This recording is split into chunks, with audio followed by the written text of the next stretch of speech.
आप सब जानते हैं कि बामसेफ संगठन का गठन जो उसका कंसेप्ट है 6 दिसंबर 1973 को और 6 दिसंबर 1978 को बामसेफ मूर्त रूप में आया। बामसेफ के गठन के समय की 3 बातें बहुत महत्वपूर्ण है जो आज के समय में मैं उद्धृत करना चाहूँगा कि हमारे साथियों ने जब बामसेफ का गठन कैसे किया तो उन्होंने ये देखा जो बाबा साहब डॉक्टर अम्बेडकर ने लिखा था कि जाओ और जाकर अपने घर की दीवारों पर लिख दो कि हमें शासनकर्ता जमात बनना है।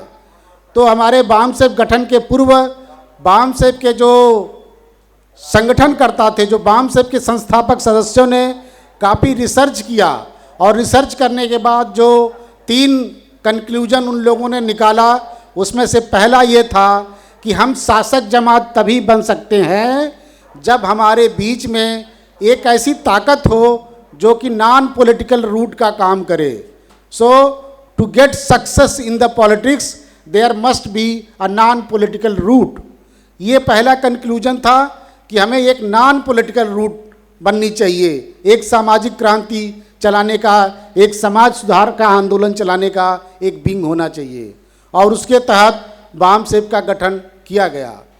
जो दूसरा कंक्लूजन उनका था कि हम अगर इस देश में शासक करती जमात बनना है तो हम एक जाति के बल पे शासक करती जमात नहीं बन सकते, हमें एक बड़ा समूह को इकट्ठा करना पड़ेगा।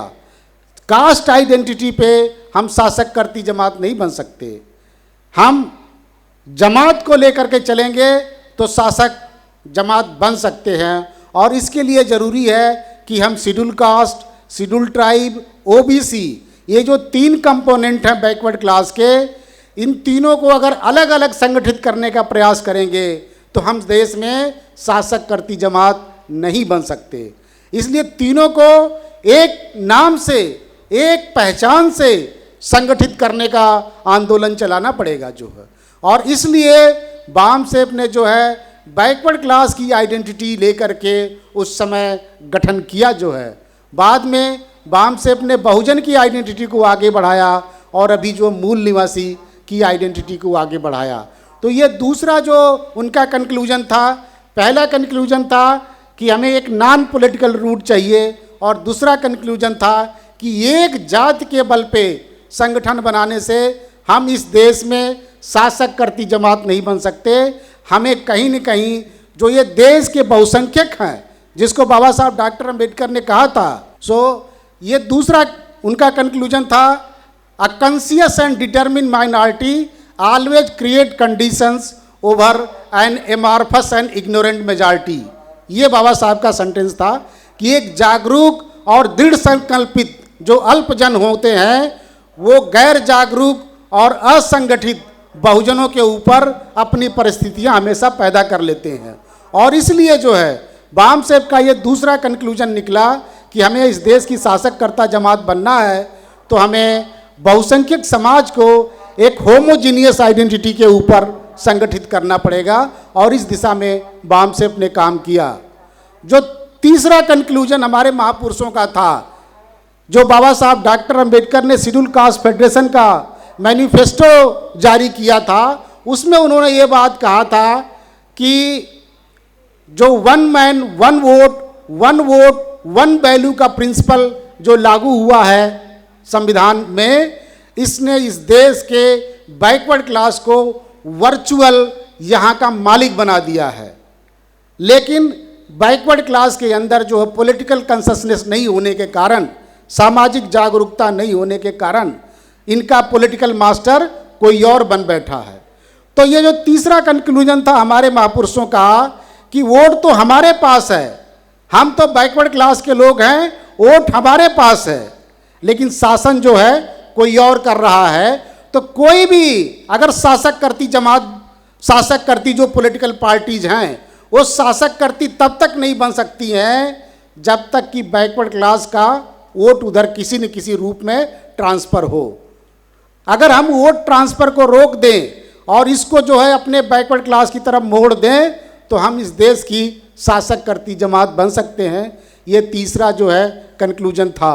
तो ये 3 कंक्लूजन के साथ बामसेप का निर्माण हुआ और तब से लेकर के बामसेप ने निरंतर जो है 38 अधिवेशन में ये काम किया है। अगर मैं डी के खापाटे साहब को कोट करूं तो वो कहते थे कि to create a human resource who can think as per Phule Ambedkar ideology is a kind of revolution. ऐसा मानव संसाधन तैयार करना जो फूले अम्बेडकर की विचारधारा के अनुरूप सोच सके, चिंतन कर सके, वो अपने आप में एक क्रांति है। और बामसेप ने पिछले 38 अधिवेशनों के दौरान और तमाम सेमिनार, वर्कशॉप, कैडर कैंप और राज्य अधिवेशन, जिला अधिवेशन लगा करके समाज में फूले अम्बेडकर की आइडियोलॉजी को प्रोपेगेट करने का काम किया है। और जितना ये प्रोपेगेट करने का काम किया है उसी रेशियो में सामाजिक परिवर्तन हुआ है। साथियों, जो पिछला वर्ष था वो कोरोना का काल था, जिसके कारण हमें रिंगनावाड़ी में राष्ट्रीय अधिवेशन करना पड़ा और वो राष्ट्रीय अधिवेशन हमने छोटा किया, 200 डेलीगेट के साथ किया।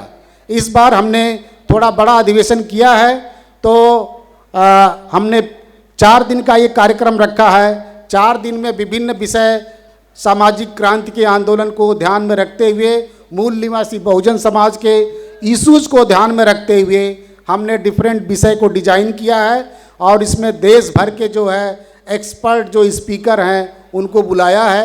वो अपना व्याख्यान देंगे और उससे कार्यकर्ताओं का हमारे मार्गदर्शन होगा। तो मैं ज़्यादा समय नहीं लूँगा क्योंकि हमारे बीच में 3 मुख्य अतिथि, विशिष्ट अतिथि 2 लोग, उन सब लोगों को बोलना है।